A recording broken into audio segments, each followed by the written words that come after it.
자, 우리 지난 시간에 그 벡터 3개를 가지고 이제 내적 외적 해보는 걸 했었었죠, 그죠? 예, 그때 우리가 사실 첫 번째 배워야 되는 게 뭐냐면은 그 벡터 3개를 가지고 뭐 이렇게 곱하기 기호를 쓰고 막 이러는데 우선은 틀리지 않게 쓰는 게 중요합니다.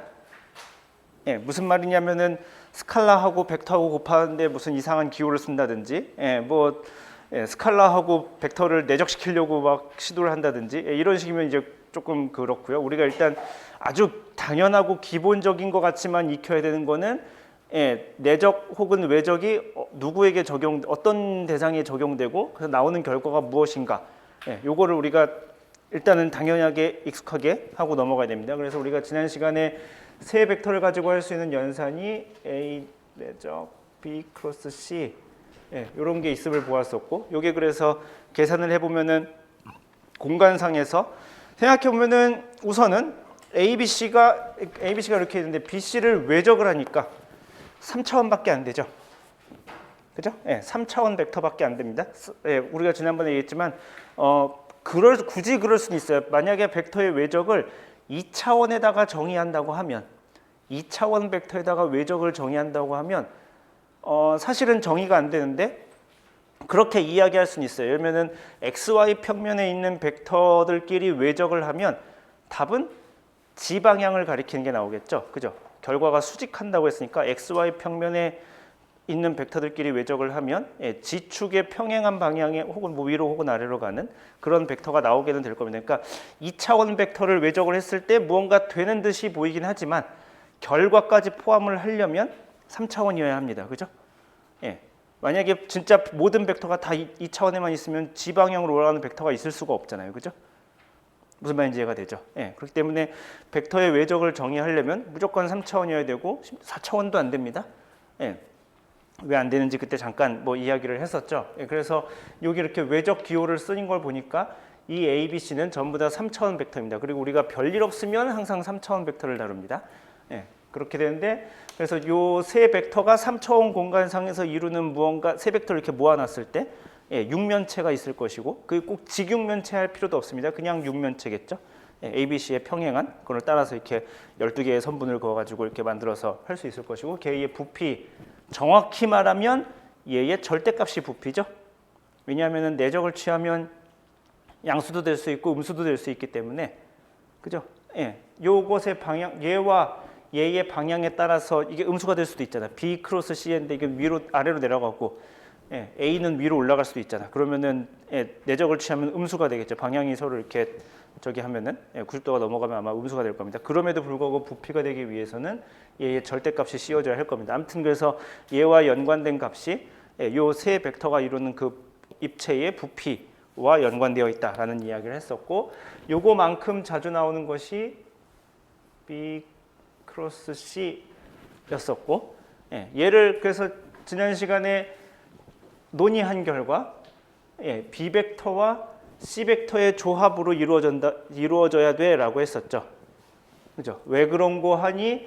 얘의 수직이고 얘의 수직이니까 얘의 수직이어야 되니까 B 크로스 C가 이루는 평면의 수직인 벡터, 얘의 결과는, 그죠? B와 C가 이루는 평면의 수직인 벡터여야 됐었고, 다시 그것과 외적을 취하니까 다시 그것에 다시 수직으로 내려가가지고 B와 C가 이루는 평면상으로 내려온다고 이야기를 지난 시간에 했었습니다. 그래서 B와 C가 이루는 평면으로 내려오는데 왜 B하고 C의 조합을 이루어지지? 라는 이야기를 오늘 할 겁니다. 그 이야기를 오늘 할 거고, 어쨌든 B와 C의 조합으로 이루어질 거라서 요 앞에 어떤 숫자가 이렇게 있을 겁니다. 그죠? 우리가 지난 시간에 마무리 질 때 얘를 뭐 AC라고 했었고, 얘를 마이너스 A 내적 B 뭐 이렇게 했었습니다. 이런 거는 그리고 외우지 않는 겁니다. 뭐 이런 거 아무도 외우고 다니지 않아요. 뭐 여러분이 시험 볼 때 그 한 장짜리 페이퍼를 만들어 오라고 했었죠. 그런 페이퍼에 적는 게 대표적으로 이런 겁니다. 뭐 이거 누가 외우고 다녀. 필요하면 유도해 볼 수 있습니다. 지금 해볼게요. 자, 유도해 보겠습니다. 이런 걸 유도하려면 이렇게 하는 거예요.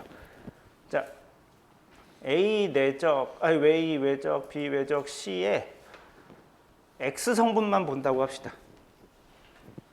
이 벡터의 X 성분만 볼 거예요. 이거 벡터죠? 벡터, 외적, 벡터 했으니까 결과는 벡터가 나올 겁니다. 그 벡터의 x 성분만 우리가 한번 보기로 합시다. 라고 하면 어떤 something 벡터와 something 벡터의 요 외적을 취하면 우리 뭐 어떻게 결과 나오는 거 알죠? 그죠? 컴마 해가지고 결과 나오는 겁니다. 요 x 성분 어떻게 됐었냐면은 yg-gy 했었죠. 예, 그걸 적으면 됩니다. yg, gy니까 ay 그 다음에 b 크로스 c의 g 성분 마이너스 g 그 다음에 b 크로스 c의 y 성분 이렇게 하면 되겠죠? 그죠? 예. 이해가 되나요? 그죠? 이렇게 되겠죠? x 성분이니까 yg 마이너스 gy 하면은 x 성분이 나오겠죠. 자, 그러면 그 다음에 이제 얘도 다시 한번 풀어씁시다. ay 얘의 g 성분은 어떻게 구하죠? 벡터의 외적을 머릿속에 휘리릭 떠올려보고 g 성분 어떻게 구했더라? g 성분 xy 마이너스 yx 했었죠. 예, 그렇게 쓰면 됩니다. 그러면은 x y 마이너스 y x 이렇게 쓰면 되겠죠. 그 다음에 ag 요의 y 성분은 gx 마이너스 xg 쓰면 되겠죠. gx 마이너스 xg 이렇게 쓰면 되겠죠. 이해가 되시나요? 네. 얘의 x 성분만, 즉 우리의 목표는 뭐냐면은 우리의 목표는 얘가 어떤 논의를 거쳐서 이렇게 얘와 얘의 선형 조합으로 이루어질 거고 요 앞에 개수가 궁금한 상황입니다. 이 개수를 구하고 싶은 거예요. 예, 그래서 어쨌든 얘도 벡터가 나올 것이고 우변도 보니까 벡터가 되겠죠. 얘가 같아야 되는 거잖아. 예, 그러면은 얘를 어떻게 이렇게 표현할 것인가, 실제로 그렇게 될 것인가, 된다면 요 앞에 개수가 어떻게 될 것인가, 예, 그걸 구하고 싶은 게 핵심입니다. 그래서 x 성분 해보고 뭐 원래대로라면 정확하게 y 성분 해보고 g 성분 해보면 되겠으나, 근데 생각을 해보면 예, x 성분에서 되면 예, y하고 g하고 뭐가 달라질 게 별로 없어요. 예, 그 폼나는 말로 대칭이라고 하고 왜 뭐 생각해보면 이게 뭐 y로 바뀐들 g로 바뀐들 무엇가 특별히 달라질 게 없습니다. 그래서 보통 이렇게 하나의 성분만을 봅니다. 자, 얘를 그 다음에 뭐 전개해도 되는데 전개하기 전에 우리는 얘가 이렇게 될 거라고 기대해요. 그죠? 그러면 얘 지금 x 성분만 볼 거니까 여기서의 x 성분과 여기서의 x 성분을 합하면 이게 나왔으면 좋겠죠. 그죠? 그럼 얘의 x 성분은 일단 앞에 이건 숫자고 얘의 x 성분은 bx일 거 아니야. 그죠? 네, 그럼 여기서 bx만 찾아봅시다. bx가 여기 있고 bx가 여기 있죠. 그러면 얘는 어떻게 쓸 수 있냐면 ay, cy 그 다음에 요 마이너스 요 안에 들어가가지고 더하기 ag, cg, bx가 될 것이고, 그죠? 예. 얘의 x 성분은 어쨌든 cx겠죠. 그 앞에 어떤 숫자가 곱해져 있는데 그 숫자를 찾는 거겠죠. 예. cx를 여기서 찾아보면은 지금 위에서 요 항과 요 항은 처리했고 얘와 얘가 cx를 가지고 있네요. 예. 공교롭게도 또 그러죠. 예, 공교롭게도 그렇습니다. 그럼 마이너스 묶어서 ay, by 그 다음에 또 마이너스로 묶으니까 마이너스 더하기 ag, bg, cx 이렇게 되겠죠. 그죠? 예. 이제 뭔가 조금 약간 보이지 않나요? 예, 뭔가 약간 그럴싸하게 보입니다.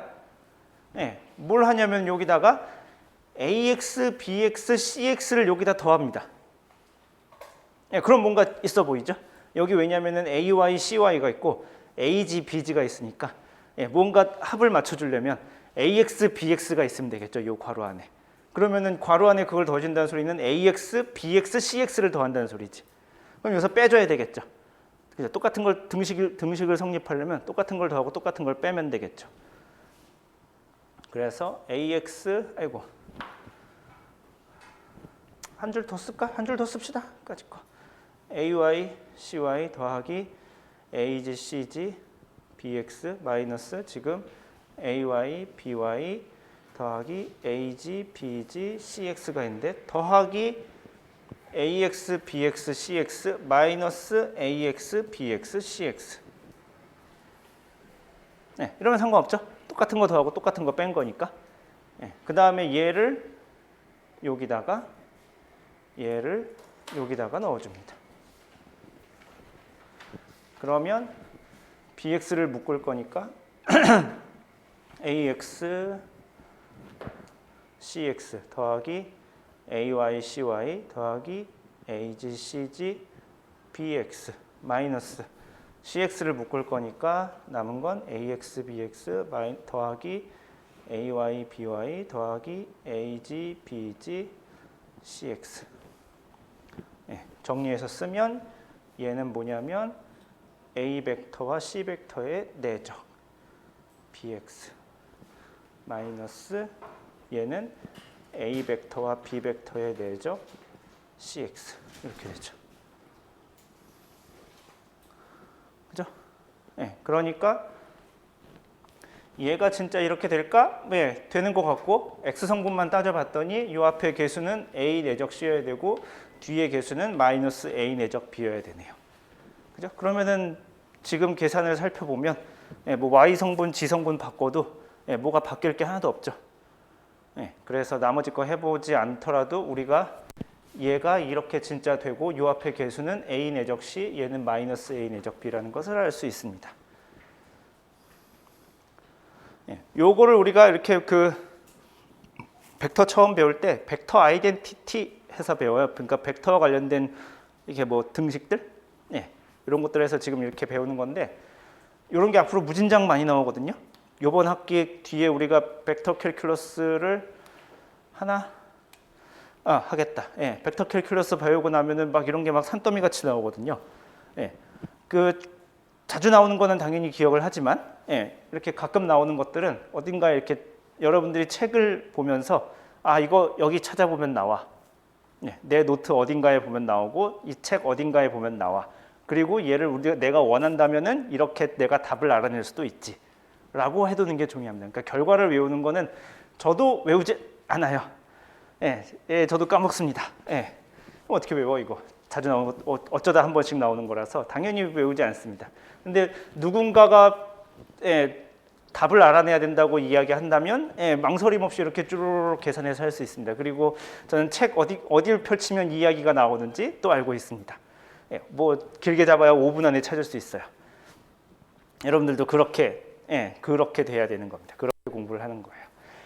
뭐 잠깐 딴소리를 하면은 까먹죠, 그죠? 우리는 배우는 것을 엄청나게 까먹습니다. 그 구구단, 근해 공식 요거 빼고는 거의 다 까먹은 것 같은데, 그죠? 구구단 안 까먹고 있는 게 진짜 참 용한 일인데, 우리 배우면 족족 까먹는 것 같아요. 뭐 열심히 이렇게 배웠으나. 단언컨대 강의 끝나고 저 문 열고 나서면 내가 이런 걸 배웠었나 하는 생각이 들 거고 하루 자고 일어나면 뭐 그냥 포맷이지 뭐 아무것도 없죠. 그렇습니다. 우리가 배우는 거를 이렇게 다 일일이 외우지 못해요. 그럼에도 불구하고 우리가 이렇게 강의실에 아침부터 나와가지고 이렇게 앉아서 듣는 이유는 그 책을 어딜 찾아보면 나와 라는 것을 아는 정도로 족합니다. 당연히 까먹지. 이걸 벡터 아이덴티티 어떻게 기억하겠어. 대신 우리가 무언가를 배웠으면 우리가 나중에 이런 게 필요할 때가 올 겁니다. 우리가 나중에 무슨 다른 공부를 할 때 이런 게 필요할 때가 옵니다. 그러면 그때 이 책 어딘가에 보면 이야기가 나와 라는 정도를 기억하는 것이 되게 중요합니다. 나중에 필요할 때 꺼내서 보기 위해서. 우리가 이제 대학교에서 배우는 거는 더 이상 구구단이 아니에요. 맨날 외우고 있어야 되는 게 아니지. 심지어 잘 외우지도 못해요. 이거 어떻게 외우고 있어? 그러려고 배우는 게 아닙니다. 그러니까 걱정하지 마시되 여러분들이 알고 있어야 되는 건 이것이 어디에 나오는 내용, 어느 책에 나오는 이야기인가. 그리고 어디서 한번 봤는데 이걸 기억하는 게 되게 중요합니다. 자, 이게 지난 시간에 하려고 했으나 못했던 이야기의 마무리이고요. 자, 오늘은 다시 책 3단원으로 들어가겠습니다. 오늘하고 다음 시간에 할 거를 사실 고민을 많이 했어요. 아까 얘기했지만 첫 번째 고민의 이유는 진도가 좀 늦어졌었고 그 다음에는 이게 꼭 정말 필요한 내용인가에 대한 고민을 조금 했어요. 예, 그래서 책에 나와 있는 내용 중에서 오늘하고 우리가 다음 시간에 배울 내용은 계산하는 부분은 거의 다 뺐고요. 계산하는 부분은 거의 다 뺐고 말을 이해하는 쪽에 초점을 맞췄거든요. 그러니까 되게 뭐 이렇게 지금까지 우리가 한 달 동안 했던 수업과 좀 결이 좀 다를 거예요. 예, 말을 익히는 데 중요합니다.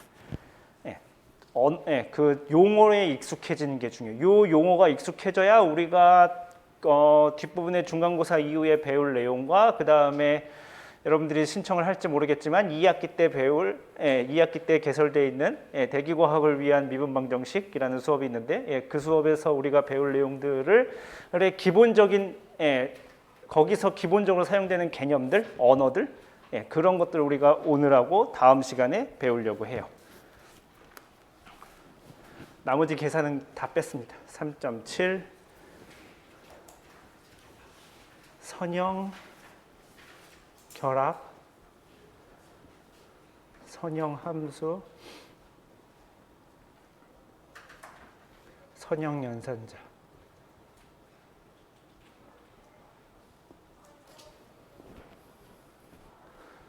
뭐 단원 이름이 뭐 그렇죠. 예, 뭐 선형이라는 글자가 되게 많이 나오죠.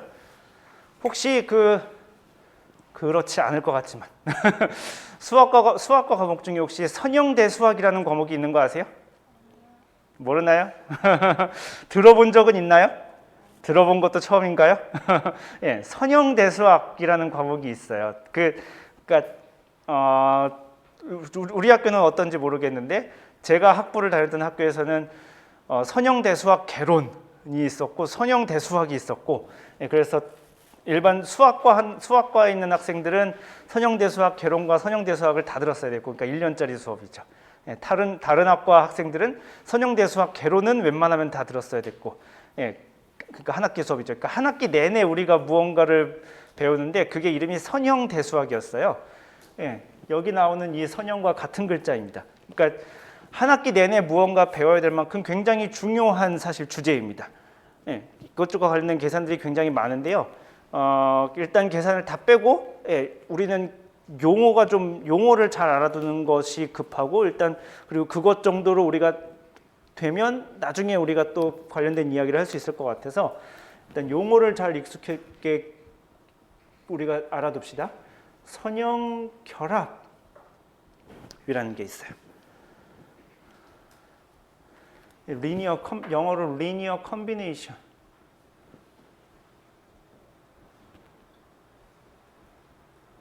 선형을 영어로 앞으로 다 linear라는 단어를 써서 할 겁니다. 이걸 직선의 그 뜻이에요. 자, 두 벡터 A, B가 있다고 합시다. 두 개의 벡터예요. 차원은 상관없습니다. 차원은 상관없고 두 개의 벡터가 있을 때 X, A 더하기 Y, B라는 벡터를 생각해 봅시다. 벡터죠. 그죠? 앞에다가 숫자를 곱했고 앞에다 숫자 곱했고 두 개 더했습니다. 여기서 단 뭐 x, y는 스칼라입니다. 표기를 저렇게 해서 그렇지. 얘는 벡터고.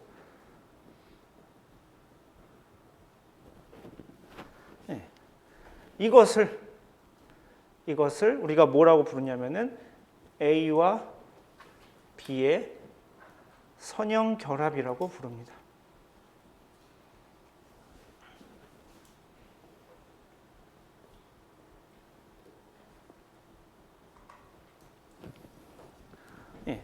두 벡터 A, B가 주어졌을 때 그러니까 선형 결합을 만들 수 있는 방법은 엄청 많죠. 그죠? 엄청 많죠. 앞에다가 숫자는 무한히 많이 생각할 수 있으니까 엄청나게 많은 컨비네이션이 있을 수 있습니다. 그렇게 해서 나오는 그 모든 결과를 우리가 A와 B의 선형 결합이라고 합니다. 선형 결합이 여기서 그래서 그럼 뭐 선형 결합 별거 아니네 그냥 무조건 나오는 게 선형 결합 아니야라고 할 수 있는데 가령 예를 들면은 여기에 뭐 A 내적 B 뭐 이런 거 들어가면 안 됩니다. A 내적 B 뭐 이런 거 A 외적 B 같은 거 들어가면 A와 B를 뭐 곱했다든지 뭐 이런 것들이 들어가면 안 됩니다. 순수히 A 벡터, B 벡터 그 앞에 숫자만 곱해서 두 개를 더한 거. 이런 질문이 하는 사람이 있을 수 있어요. 뺀 건요? 라고 생각한다면 y가 음수가 되면 되는 거죠. 예, 당연히 빼는 건 당연히 들어가는 겁니다. 우리가 뺄셈을 별도의 계산으로 취급하지 않습니다. 빼기 3은 더하기 마이너스 3하고 같은 거니까 빼기를 우리가 별도의 계산으로 취급하지 않습니다. 더하기로 모든 것을 우리가 일반화시킬 수 있어요. 나누기도 마찬가지고 곱하기로 되는 거고. 아무튼 이렇게 쓴 것을 우리가 A와 B의 선형결합이라고 부릅니다. 자, 그리고 몇 가지 정리가 있는데 증명 없이 받아들이기로 합시다. 증명 없이 받아들이는데, 자, 만약에 if 만약 A와 B가 평행하지 않으면, A와 B가 평행하지 않아. 평행하지 않으면 A와 B는 한 평면을 결정합니다.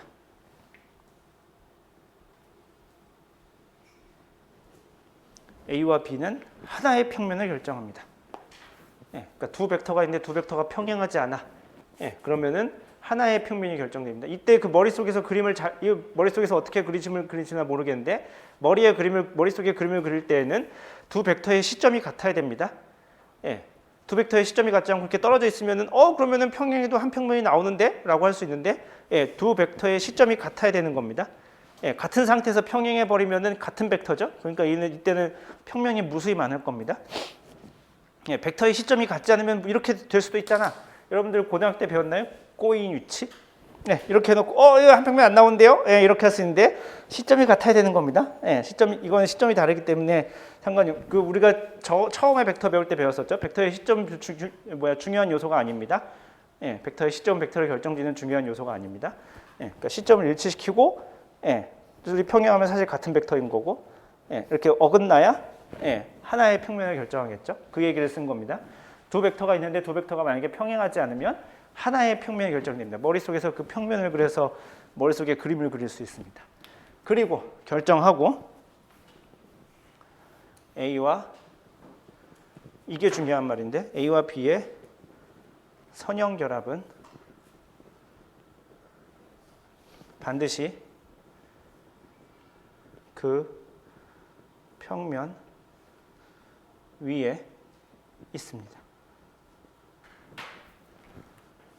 미안한데 뒤에 문 좀 닫아줄래요?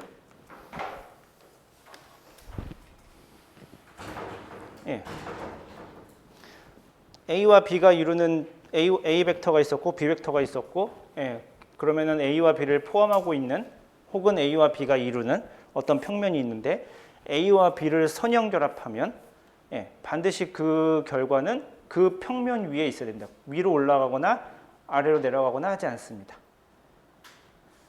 사실 어찌 보면 당연한 말 아니야? 라고 할 수 있습니다.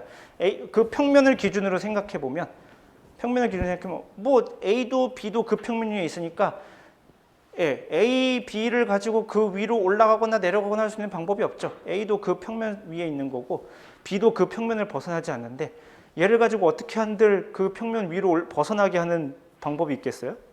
아무리 A를 늘려봐야 머릿속에 그림을 그리시면 됩니다. 이거는 어떻게 종이로 그리기가 좀 그렇고 머릿속에 이런 평면을 그려놓고 A 벡터가 있고 B 벡터가 있어요. 그럼 A 벡터에다가 스칼라별을 하는 거는 기껏해야 얘를 늘리고 줄이고 방향을 바꾸고 이 정도 작업이죠. B 벡터도 마찬가지로 늘렸다 줄였다 방향을 바꿨다가 그 두 벡터를 더해봐야 우리 벡터의 덧셈 알고 있죠? 뭐 평행사변형법 혹은 뭐 꼬리물기법 이렇게 되는 겁니다. 그 평면 밖을 벗어날 수 있는 방법이 없죠. 우리가 이렇게 증명은 하지 않고 직관적으로 이해할 수 있습니다. A와 B의 선형결합은 반드시 그 평면 위에 있습니다. 원한다면 사실 증명할 수는 있습니다. 뭐 우리 벡터의 사실 외적을 배웠기 때문에 뭐 법선 벡터 동원해가지고 왜냐하면 A와 B가 이루는 평면의 수직인 벡터는 A 크로스 B겠죠. 그죠? A 외적 B겠죠. 그리고 요 선형결합이 반드시 A 외적 B와 항상 수직임을 보여주면 되기는 해요. 뭐 그런 식으로 증명을 하는데 일단 증명하지 않고 우리가 요 말을 근데 대신 기억은 하는 걸로 하고 넘어갑시다.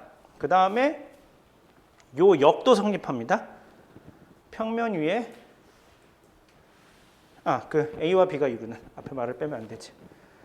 A와 B가 이루는 평면 위의 모든 점, 이 모든 점을 벡터라고 써도 되죠? 예, 점을 가리키면 벡터가 되는 거니까.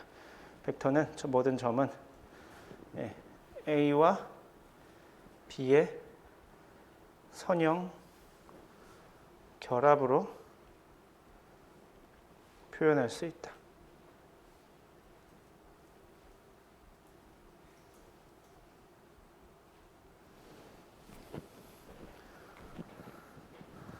글씨가 막 날아다니는구나. 네. 그냥 x랑 y 없이 a 벡터 더하기 b 벡터도 선형결합이라고. 당연하죠. 예, 그때는 x가 1이고 y가 1이면 되는 거니까. 예, a 빼기 b도 당연히 선형결합이죠. x가 1이고 y가 마이너스 1이면 되니까. 심지어 a 그 자체도 a와 b의 선형결합입니다. x가 1이고 y가 0이면 되니까. 그죠? 예, 당연히 그렇습니다.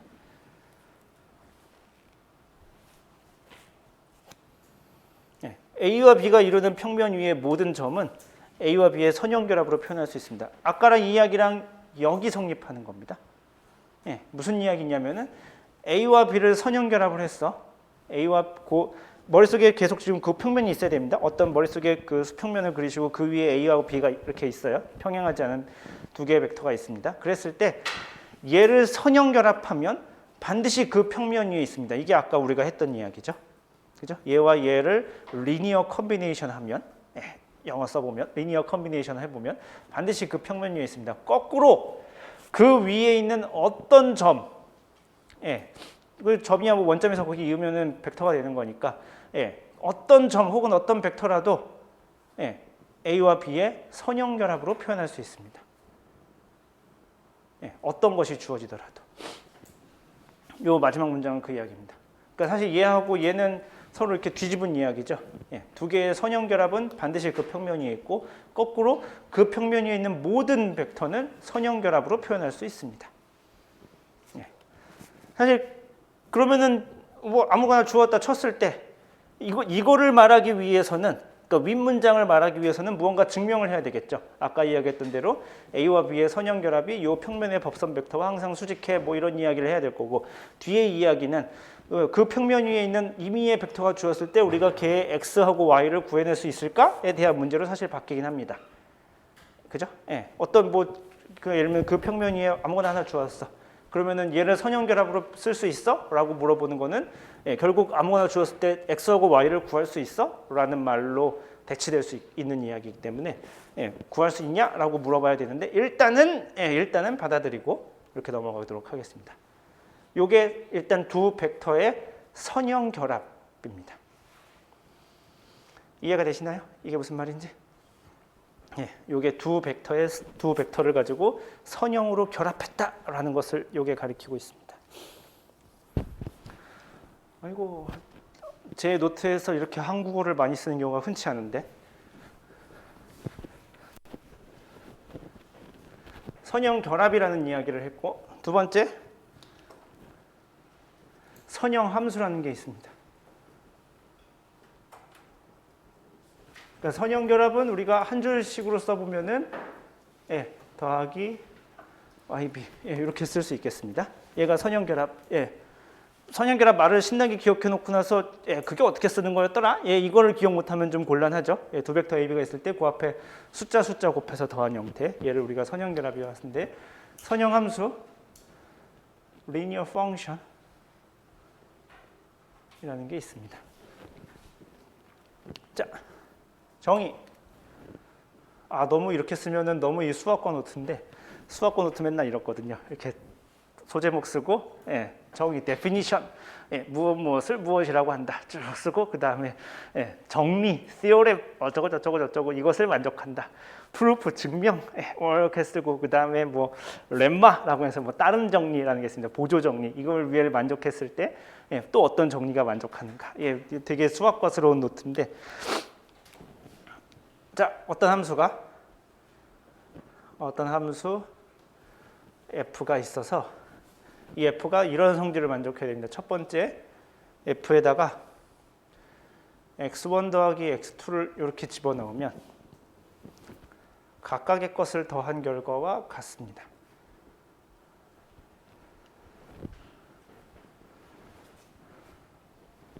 두 번째, f에 ax를 넣으면 a를 앞으로 끄집어낼 수 있습니다. 여기서 단 a는 스칼라.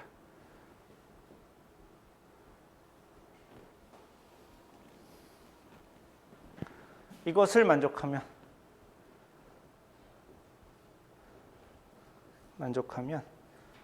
f를 선형함수라고 합니다.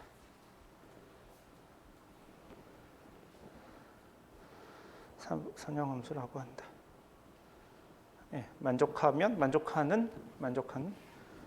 어떤 함수 연주가 만족하면 이걸 f를 선형함수, 이걸 만족하는 함수를 선형함수라고 합니다. 그러니까 선형함수가 되기 위해서는 두 가지 조건을 만족해야 돼요. 어떤 거 더하기 어떤 거, 머릿속에 생각, 그리고 이 함수는 사실 어떤 것도 받아들일 수 있습니다. 벡터를 대상으로 하는 함수도 있을 수 있고, 숫자를 대상으로 하는 수도 있을 수 있고, 뭐 여러분들 배웠죠? 행렬을 대상으로 하는 함수일 수도 있습니다. 뭐를 어쨌든지 간에 인풋으로 받든지 간에 그 인풋을 미리 더하건 미리 더해서 그 상자에다 집어넣건 아니면은 각각 상자에다 집어넣어서 그 결과를 더하든 어떻게든 결과가 같은 것을 이렇게 만족해야 되고, 두 번째, 인풋을 넣을 건데 거기다가 뭐 한 3배쯤 할 거예요. 3배를 해서 넣으나 그 다음에 넣고 나와서 결과를 3배를 하거나 둘이 서로 같아야 됩니다. 이것을 만족하는 함수를 선형함수라고 부릅니다. 자, 감이 잘 안 오죠? 이게 뭐라는 거야? 예제. 만약에 f가 벡터를 받아서 어떤 주어진 벡터가 있고 걔와 내적을 시켜주는, 이렇게 해서 숫자를 돌려주는 이런 함수가 있다고 칩시다. 요 a는 그냥 정해진 벡터예요. 뭐 2x 제곱할 때 2 그런 것처럼 그냥 어떤 상수 벡터입니다. 상수하면 좀 정해져 있는 아무튼 벡터입니다. 그러니까 얘는 벡터를 입력받아서 숫자를 내보내주는 함수.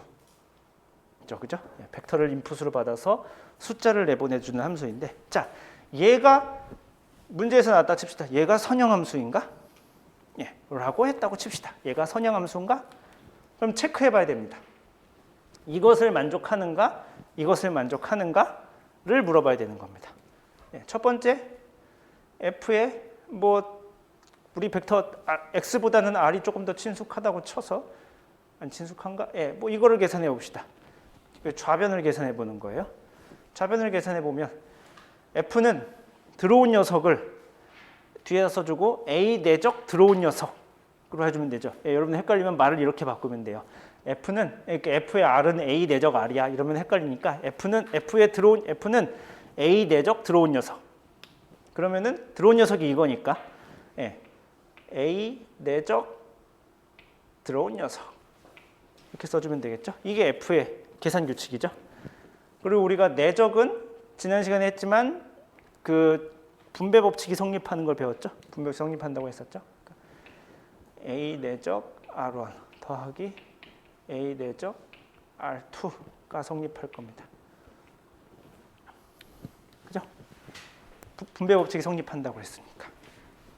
그런데 보면은 얘는 따지고 보니 f의 r1이죠. 그죠? f에다 r1 집어넣으면 얘는 들어온 녀석, a 내적 들어온 녀석이니까. 얘는 마찬가지로 f의 r2겠죠. 그죠? 그러니까 첫 번째 조건을 만족했죠. 두 번째 조건도 만족하나 봐야 됩니다. 두 번째 조건, f에 뭐 ar을 집어넣으면 이거는 a 내적 들어온 녀석 하면 되는 거고, 내적에 이런 성질이 있었습니다. A 앞에 끄집어 나올 수 있었습니다. 예. 저게 됐었나? 생각해보면 머릿속에 떠올려 보면 간단합니다. 내적에 대한 정의를 떠올려 보면 간단합니다. 예, 무언가 어떤 A 벡터가 머릿속에 있고 그 다음에 뒤에 무언가 또 내적할 건데 여기다가 해서 곱하기 3 곱하기 3 곱하기 3 했어요. 그럼 내적시키면 곱하기 3한 개 있을 것이고 여기 곱하기 3한 거 더 할 거고 여기 또 곱하기 3한 개 이렇게 있겠죠. 그러면 곱하기 3이 공통인수로 앞으로 끄집어 나올 수 있겠죠. 그죠? 예, 이 정도는 우리 머릿속에 떠올릴 수 있죠. 예, 다시 한번 강조하지만 받아쓰기 하지 마세요. 예, 그 받아쓰기 하지 생각을 하는 게 중요합니다. 예, 여기다가 곱하기 3, 여기다 곱하기 3, 곱하기 3 하고 내적 하면 하면 곱하기 3한 결과가 있을 것이고 여기도 곱하기 3한 결과가 있을 것이고 이것도 곱하기 3한 걸 거고 전부 다 더하기 한 게 내적이니까 그럼 3이 공통인수로 앞으로 나오겠네. 나머지 거는 뒤에 있는 거는 원래 그냥 내적한 결과랑 같겠군. 예. 요게 당연한 거 아니야? 라고 하면은 받아쓰기가 설령 조금 틀려도 집에 가서 복원할 수 있는 겁니다. 근데 이해하지 못하면 받아쓰기를 설령 한다 한들 집에 가서 이게 뭔 소리지? 이렇게 되는 거죠. 이해를 하고 가세요. 이렇게 되죠.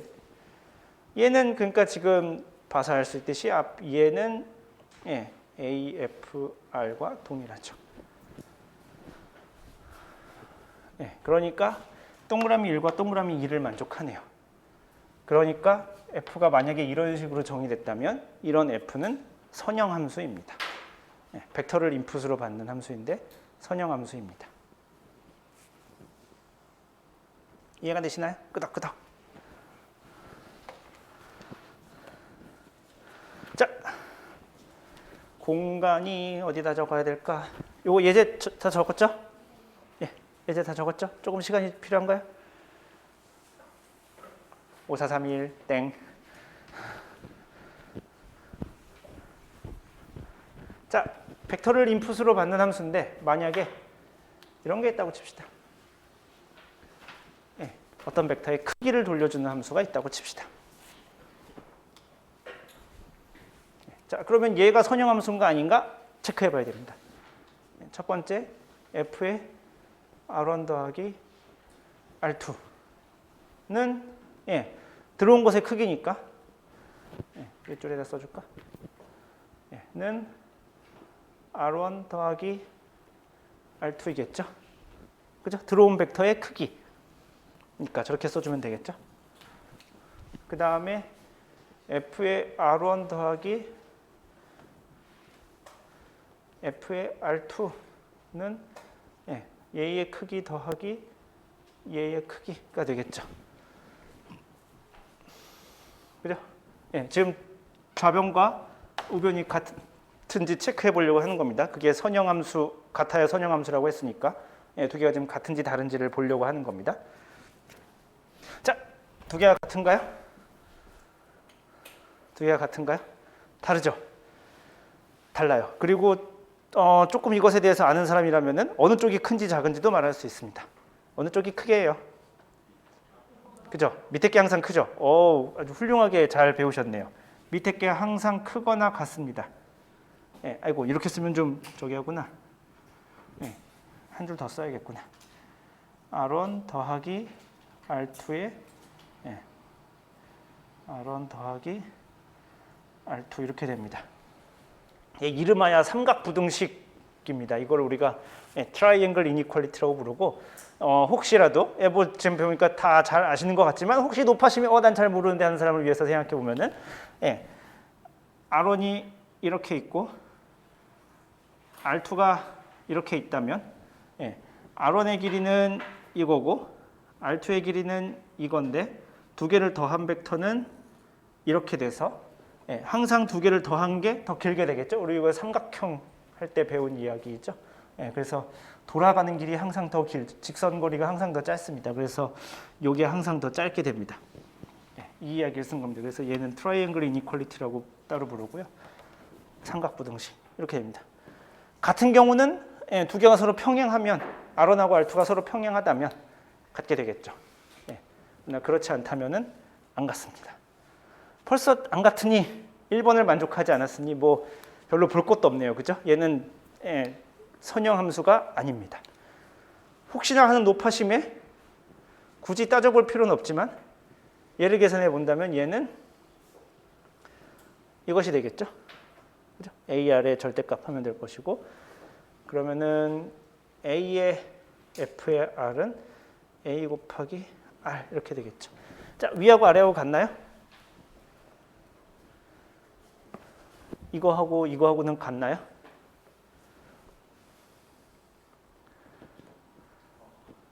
헷갈리죠? 네, 얘는 같은가요? 안 같은가요? 그렇죠. 예, 이게 이거랑 같거든요. 예, 요거는 성립을 해요. 요건 성립합니다. 그러니까 얘하고 같으려면 얘는 쌤쌤이고 얘가 얘랑 같아야 되니까 A가 양수여야 같은 거죠. 예, 그러니까 A가 음수면 안 같습니다. 그래서 실제로 생각해보면 얘는 무조건 크기를 돌려주는 함수이기 때문에 크기는 항상 양수잖아. 무조건 양수죠. 그런데 이 앞에다 A 곱한 건 A는 아무 숫자여도 되니까 양수일 수도 있고 음수일 수도 있잖아. 예, 그럼 당연히 안 같아지겠죠. 예, A가 음수면 안 같아집니다. 그래서 이것도 성립하지 않고 이것도 성립하지 않습니다. 그래서 요렇게 만약에 F가 이런 식으로 정의되었다면 얘는 선형 함수가 아닙니다. 네. 또 해볼까? 예제. 우리가 선형함수에 조금 익숙해질 때까지 엄청 자주 나와요. 선형결합, 선형함수, 선형 연산자 엄청 많이 나옵니다. 자, 신숙한 fx는 숫자. 이 초딩 때 배웠던 1차 함수. 자, 첫인상 선형함수인 것 같아요? 아닌 것 같아요? 첫인상 그냥 뭐 이렇게 계산하지 말고 계산하지 말고 첫인상 선형함수인 것 같아요? 아닌 것 같아요? 인 것 같기도 하고 아닌 것 같기도 하고 그러죠? 예, 근데 저는 처음에 이걸 보고 선형함수라고 생각을 했어요. 왜 그러면 그래프 그리면 선형이잖아. 직선이 있잖아. 뭐 선형인 거 아니야? 라고 그렇게 생각하는 사람이 있었을 수 있어요. 진짜인지 아닌지는 근데 한번 정의에 넣고 계산을 해봐야 돼요. 자, f의 x1 더하기 x2를 계산해보면 얘는 항상 이런 거 헷갈리는 사람을 위해서 얘는 들어온 녀석에다 a 배하고 더하기 b할 것. 예, 이렇게 말을 바꾸는 게 좋습니다. ax 더하기 b하면 헷갈리는 사람들이 있어요. 예, 들어온 녀석에다 a 배하고 더하기 b할 것. 들어온 녀석에다 a 배하고 더하기 b할 것. 이렇게 되겠죠. 굳이 전개한다면 ax1 더하기 ax2 더하기 b. 근데 각각의 걸 한다면 fx1 더하기 fx2를 각각 더하면 ax1 더하기 b가 될 것이고 뒤에 거는 ax2 더하기 b가 되네요. 같은가요? 안 같죠? 그죠? 같을 때가 있긴 하죠. b가 0일 때. 그죠? b가 0일 때는 같지만 일반적으로는 같지 않죠. 뭐 유식하게 써준다면 이거는 fx1 더하기 fx2가 같지 않죠. 굳이 영어 여러분들이 보는 수학책이 다 한글이어서 좀 그렇긴 하지만 만약에 영어로 된 수학책을 본다면 이런 식으로 써 있을 겁니다. unless b가 0이 b가 0이 아닐 때 b가 0이면은 두 개 갖게 되겠지만 이렇게 표현할 수 있죠. 그러니까 일반적으로 쟤는 같지 않습니다. 뒤에 당연히 볼 것도 없죠. 안 됐으니까 볼 것도 없지만 굳이 여기 A, B, 여기 그다음 요걸 체크할 건데 요 A랑 같은 A가 아니니까 헷갈리지 않기 위해서 문자를 바꿔보겠습니다. 뭐 K 뭐 이렇게 써볼까요? KA가 아니고 KX겠지 그러면. 자, 얘는 들어온 녀석을 A 배하고 더하기 B 할 것이고 KX는 K배의 AX 더하기 B 하면 되겠죠. 그죠? FX가 AX 더하기 B니까 얘는 앞에 K 곱한 거고 나중에 K를 곱한 거고 얘는 애초부터 K를 곱하고 들어간 거고 두 개가 같은가? 생각해보면 같은가요? 안 같죠, 그죠? 근데 얘도 B가 0일 땐 같습니다. B가 0일 땐 같습니다. 근데 일반적으로 같지 않죠. 그러니까 얘는 일반적으로 선형함수가 아니네요. 선형함수일 때가 있네요. b가 0일 때. 그죠? 예, b가 0일 때는 선형함수가 됩니다. 예, 그러니까 원점을 지나가는 직선이면 예, 선형함수가 됩니다. 그런데 y절편이 무언가가 있으면은 예, 선형함수가 되지 않습니다. 그러니까 무언가 곱하기만 했으면 선형함수가 되는데 예, 거기다가 괜히 더하기 알짱하게 했다가 예, 선형함수가 안 되네요. 이해가 되시나요? 예. 그러니까 여러분들이 어떤 함수가 주어져도 이것이 선형함수인가 아닌가 당연히 판별할 수 있어야 됩니다. 지금 봤듯이 어떤 직관적으로 이렇게 찍어서 이렇게 하는 게 아니라 요 계속 지금 똑같은 계산을 3번이나 보여줬는데 이것이 되는가를 체크해 보는 겁니다. 더 안 해봐도 되겠죠? 해보려면 해볼 수 있으나 여러분들한테 숙제도 내줘야 되고 시험지도 내야 되기 때문에 문제를 좀 아껴두고 이렇게 만족하는 걸 선형함수라고 합니다. 집에 가서 뭐 몇 가지 생각나는 함수들 넣어보고 선형함수인가 테스트해봐도 좋습니다. 자, 정의를 이렇게 했을 때 정리가 있습니다. theorem. 만약에 어떤 함수 f가 선형함수이면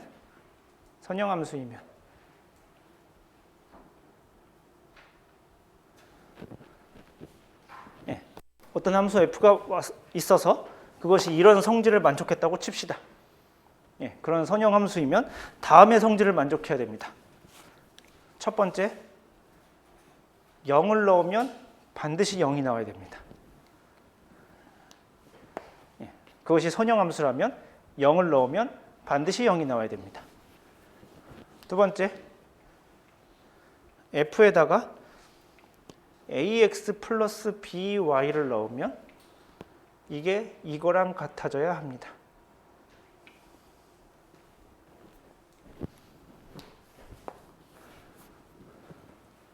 를 만족해야 됩니다. 그리고 항상 수학책에서 나오는 이 전형적인 방법, 저희가 위에 정의, definition 이렇게 쓰고 그다음에 theorem 이렇게 theorem이 정리예요. 이를 만족한다. 그다음에 항상 반드시 이 정리가 맞는지 틀린지 수학적으로 증명, 프루프 써야 되는데 수학 시간이니까 그렇게 수학 시간이지만 그 말로만 해봅시다. 0을 집어넣으면 왜 0이나 반드시 나와야 되는가? 여기다가 생각해보면 됩니다. x1에도 0을 넣어보고 x2에도 0을 넣어봅시다. 그럼 좌변은 f의 0이겠죠? 여기도 그럼 x1도 0이고 x2도 0이겠죠? 그럼 f의 0 더하기 f의 0이죠? 2f0이죠? 우변은. 좌변은 그냥 f0. 우변은 2 곱하기 f0. 근데 그게 항상 같아야 돼. 그러려면은 f의 0이 0이 되는 수밖에 없죠. 어떤 숫자가 있는데 거기다 2배를 했는데 똑같아.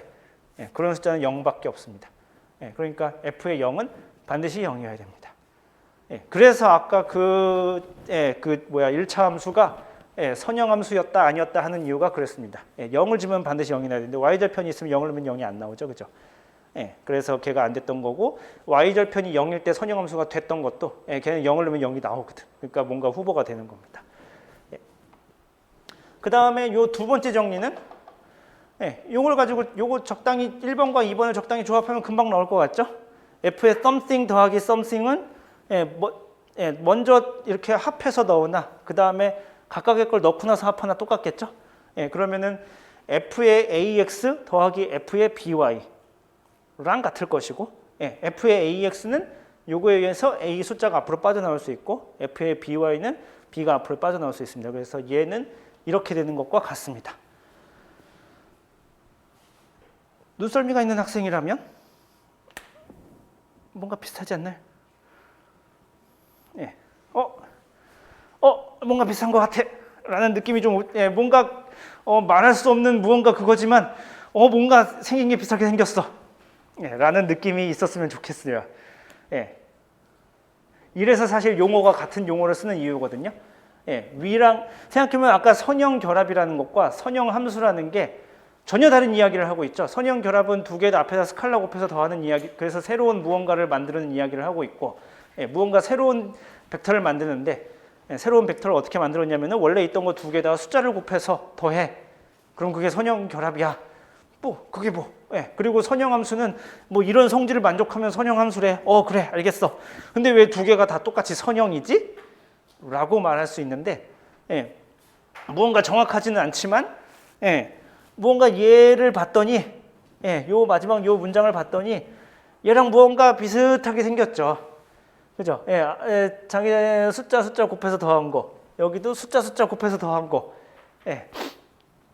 요런 것들을 요렇게 생긴 것들을 우리가 이게 선형 함수인 경우가, 그러니까 요런 게 생긴 거에다가 우리가 선형자라는 단어를 붙일 때가 많습니다.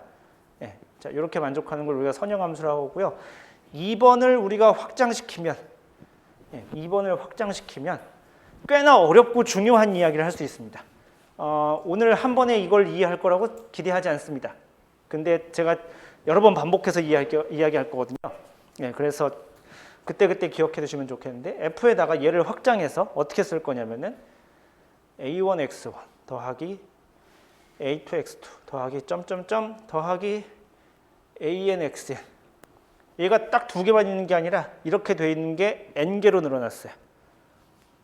예, 그래도 A1 fx1 더하기 A2 fx2 더하기 점점점 더하기 AN fxn이 성립합니다. 예, 얘의 뭔가 확장판 같은 이야기입니다. 예, 뭐 두 개를 뭐 세 개, 네 개, 다섯 개, n개로 늘린 거지. 예, 수학하는 사람들 이런 거 좋아합니다.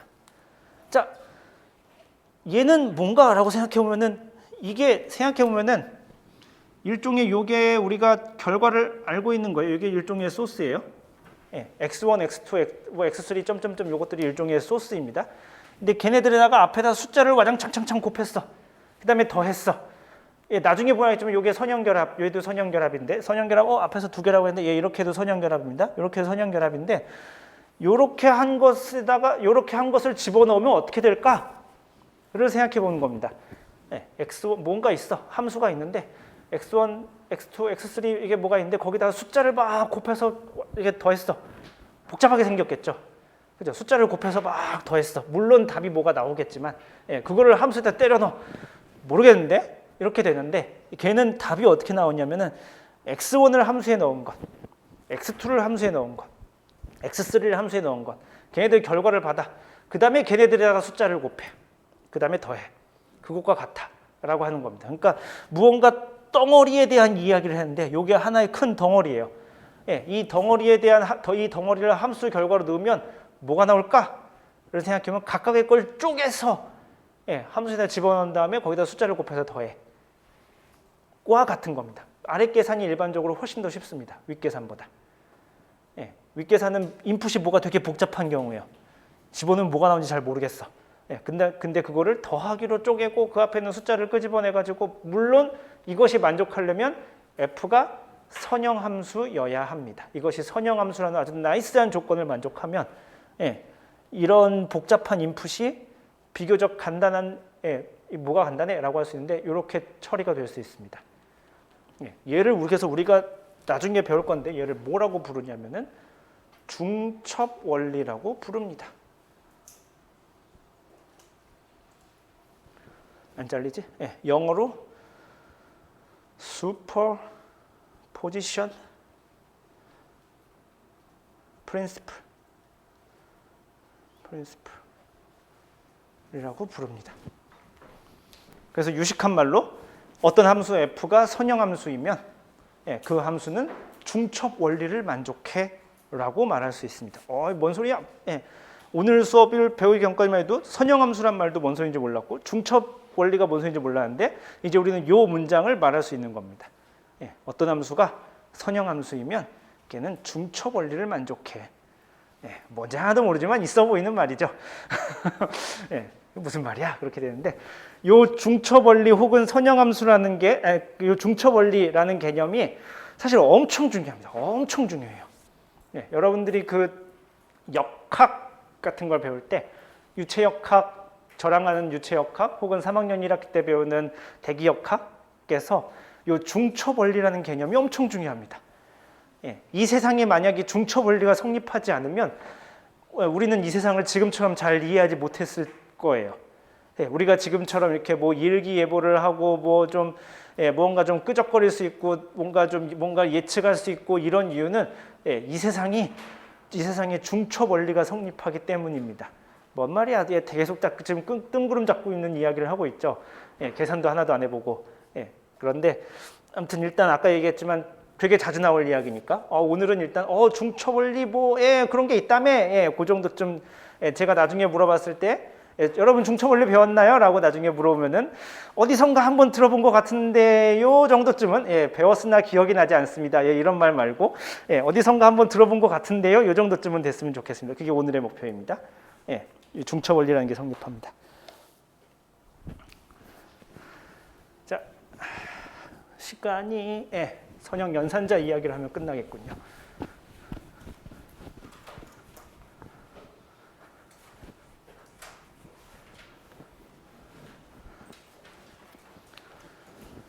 (3번) 선형 연산자. 연산자는 또 무엇인가? 리니어 오퍼레이터.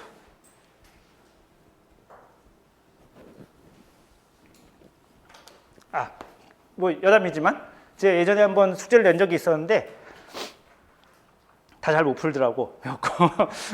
한 번 내고 그다음부터 안 낸 숙제가 있었는데 무슨 숙제였었냐면은 집에 가서 그냥 혹시 집에 가서 나는 혹시 뭐 근처에 기숙사에 살다거나 그래서 수업이 끝나고 집에 오면 도저히 할 게 없어서 맨날 유튜브를 보는 것만 하고 있다라고 하는 사람은 잠시 보는 시간을 줄이시고 이런 문제를 풀어보시면 좋을 텐데 그런 게 있어요. 아까 선형함수 체크하는 게 두 가지 조건이었었죠. 하나는 fx1 더하기 x2가 fx1 더하기 fx2인가 그 다음에 f의 ax가 afx인가 요 두 가지 조건을 만족해야 된다고 했었죠. 근데 좀 아까 우리 예제에서 잠깐 세 문제 혹은 네 문제 정도를 봤는데 어떤 게 만족하면 두 개 다 만족하고 안 만족하는 건 둘 다 안 만족했었죠. 그죠? 그런 궁금증이 들지 않나요? 하나는 만족하고 다른 건 만족하지 않는 경우가 있나? 예를 들면은 아니라고요? 위에 걸 만족하고 아래 걸 만족하지 않는 경우가 있나? 거꾸로 아래 거는 만족하는데 위에 거는 안 되는 경우가 있나? 찾아볼 수 머릿속으로 생각해 볼 수 있습니다. 함수가 어떻게 이상하게 생기면 머릿속에 막 짱구를 굴려보는 겁니다. 이상하게 생겼으면 이건 되는데 이건 안 돼. 만약에 그렇지 않다면 만약에 어떤 걸 우리가 테스트를 해봤을 때 무조건 되면 둘 다 되고 안 되면 둘 다 안 되면 우리가 굳이 뭐하러 두 개를 체크해 보겠어요. 둘 중에 하나만 체크해 보면 되지. 근데 굳이 우리가 조건을 두 개를 쓰고 두 개를 다 체크해 본다는 소리는 어떤 기묘한 녀석들은 위에 건 되는데 아래 건 안 되고 혹은 아래 건 되는데 위에 건 안 되고 이런 게 있다는 소리지. 그러니까 둘 다 스크리닝을 해보는 거지. 집에 가서 혹시 심심하시거든 머릿속으로 잘 여러분이 알고 있는 함수를 총동원해서 머릿속으로 떠올려 봤을 때 얘는 위에 건 되는데 아래 건 안 돼. 이런 게 있는지 찾아보시면 재미나는 공부가 될 겁니다.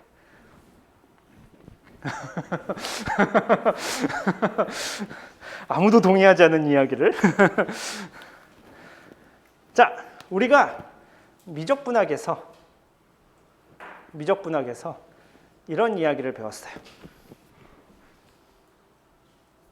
dx분의 d에 fx 더하기 gx를 하면 얘는 dxd fx 더하기 dxd gx 괄호 빼먹었네.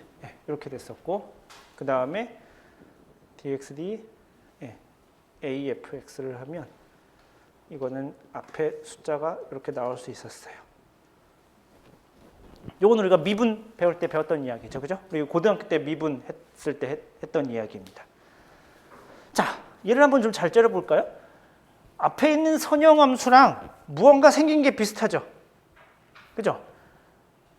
합한 걸 넣었더니 각각의 걸 계산한 다음에 합한 것과 같고 상수배를 해서 넣었더니 상수배 하기 전에 넣고 그 다음에 나중에 상수배를 한 것과 결과가 같고 무언가 앞에랑 결과가 선형함수 할 때 했던 이야기랑 뭐가 되게 비슷하죠. 엄밀히 말하면 함수인가 조금 애매하죠. 이게 근데 함수인가? 함수는 아니잖아. 이렇게 생각할 수 있죠. 미분기호가 함수는 아니잖아. 뭐 이럴 수 있습니다. 어떤 사람은 함수라고 말하는 사람도 있습니다. 무언가 객체를 집어넣으면 무언가 계산 결과가 나오니까 규칙에 따라서 그것도 함수지 뭐 라고 하는 사람도 있습니다. 근데 우리가 배웠던 전통적인 함수는 아니죠. 그죠? 요런 기호를 우리가 뭐라고 부르냐면 연산자라고 부릅니다. 영어로. 오퍼레이터. 연산자를 영어로 오퍼레이터라고 부르는데, 그러니까 어떤 대상이 들어왔을 때 어떤 규칙에 따라서 계산을 해주는 거예요. 그걸 뭐 별거 아닙니다. 연산자라고 합니다. 근데 생각해 보면 그럼 뭐 어떤 게 들어왔을 때 어떤 규칙에 따라서 계산을 해줘? 함수잖아. 함수라는 말과 다를 게 없잖아. 라고 할 수 있습니다. 그래서 실제로 함수라는 말과 연산자라는 말이 그렇게 크게 다르지 않습니다. 실제로. 함수나 연산자나 그게 그거예요. 어떤 게 들어왔을 때 어떤 규칙에 따라서 무언가를 계산을 해줘서 결과를 내뱉는 겁니다. 그걸 우리가 요렇게 생긴 것들은 우리가 연산자라고 따로 부르기도 합니다. 다시 한번 강조하지만 연산자나 함수나 그게 그겁니다. 같은 말을 하고 있는 거예요. 근데 우리가 맨 처음에 연산자라는 말을 들으면 오씨 이렇게 되거든요. 그건 또 뭐야? 이렇게 되는데 연산자나 함수나 그게 그겁니다. 참고로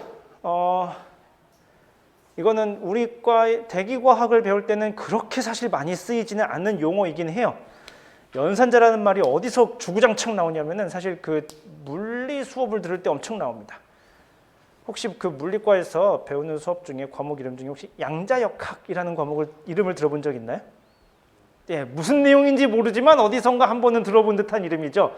양자역학. 뭐 고등학교 때 뭐 이렇게 취미로 있는 교양과학 서적에 되게 자주 등장하는 단어 아니었나요? 양자역학. 뭐 양자가 있대.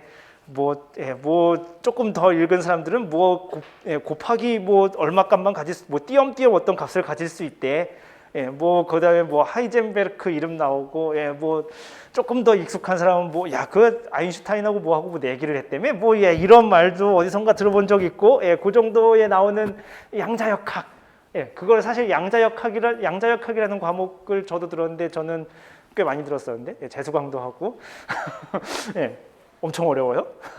저희 과에서 내려오던 이야기가 있었어요. 양자역학 같이 훌륭한 과목은 한 번 들으면 안 돼. 이런 이야기가 있었었는데.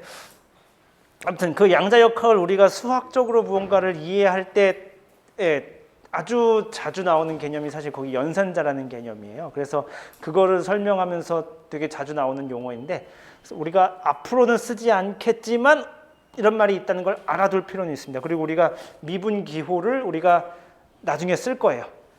1학기는 아니고 2학기 때 쓸 건데 그래서 이런 미분기호를 쓸 건데 그때 우리가 연산자라는 말을 제가 주저없이 쓸 것이고 자, 지금 보면 이 연산자는 이런 성질을 만족하죠. 아까 선형함수하고 되게 비슷한 성질을 만족하죠. 합한 게 들어왔는데 각각의 걸 미분해서 더하면 되는 거고. 그 다음에 앞에 상수배가 있으면 그 상수배는 앞으로 보내버릴 수 있고, 즉 나중에 계산할 수 있고. 이런 성질을 만족하는 연산자를 우리가 선형 연산자라고 부릅니다.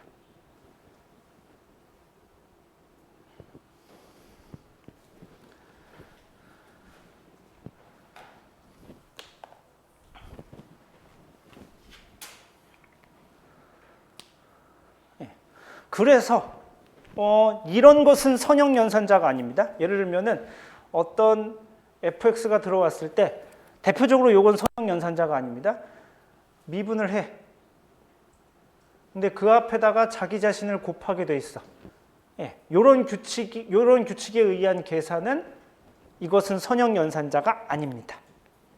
왜 아닌지는 집에 가서 한번 테스트해 보세요.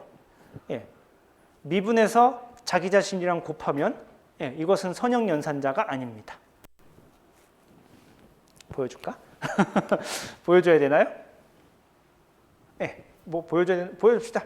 왜 그러냐면은 fx가 들어왔을 때 이렇게 계산 규칙을 하는 거라면 fx 더하기 gx가 들어갔다면 얘는 그럼 어떻게 될 거냐면은 앞에 자기 자신이 있고 곱하기 dx d에 fx 더하기 gx가 이렇게 있을 것이고 그러면은 다시 쓰면 얘는 dx dfx 더하기 dx dgx가 될 것이고 얘는 규칙에 의해서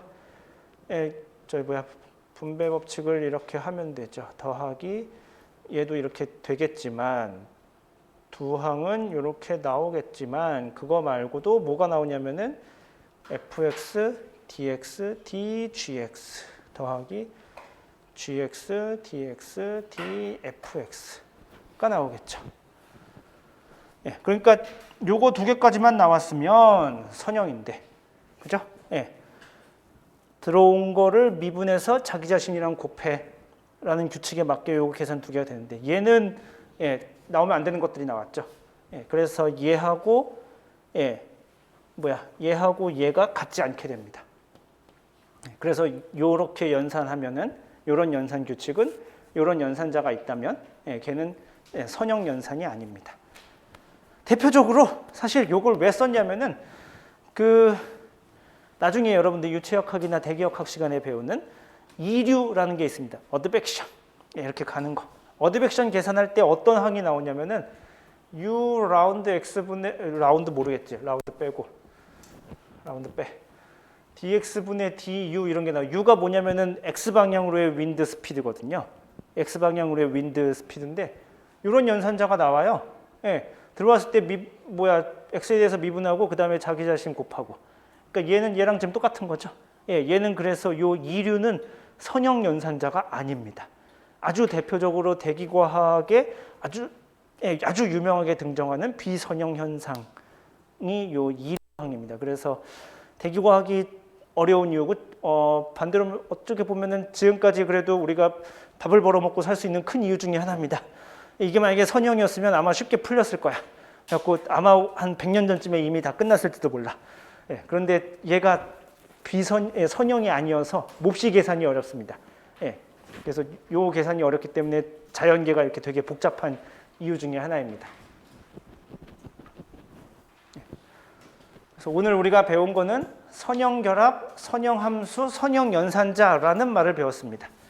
지금 봐서 알겠지만 말을 배운 거예요. 제가 그러니까 앞으로 어떤 두 벡터를 선형결합 시킵시다 라고 하면 머릿속에 딱 떠올라야 되는 거고, 이건 선형함수죠? 이건 선형연산자입니다 라고 하면 어떤 규칙을 만족해야 그건 건지, 그리고 그것들이 어떤 정리를 만족하고 있는지, 그 다음에 아까 어선가 살짝 들었던 중첩원리라는 말이 어선가 들어본 것 같은데 정도쯤, 그 정도를 기억나게 하는 게 오늘 수업의 목표였습니다. 오늘 배운 것 중에 혹시 궁금한 거 있나요? 별로 궁금할 게 별로 없죠. 집에 가서 노트를 다시 한번 곱씹어 보시고 이 단어가 그런 단어였어 라고 익숙해지시면 될 것 같습니다. 다음 시간에 여기 조금 못한 이야기가 있는데 마저 마무리 짓고 3.8 해서 3단원을 끝내겠습니다. 수업 진행 수고하셨습니다.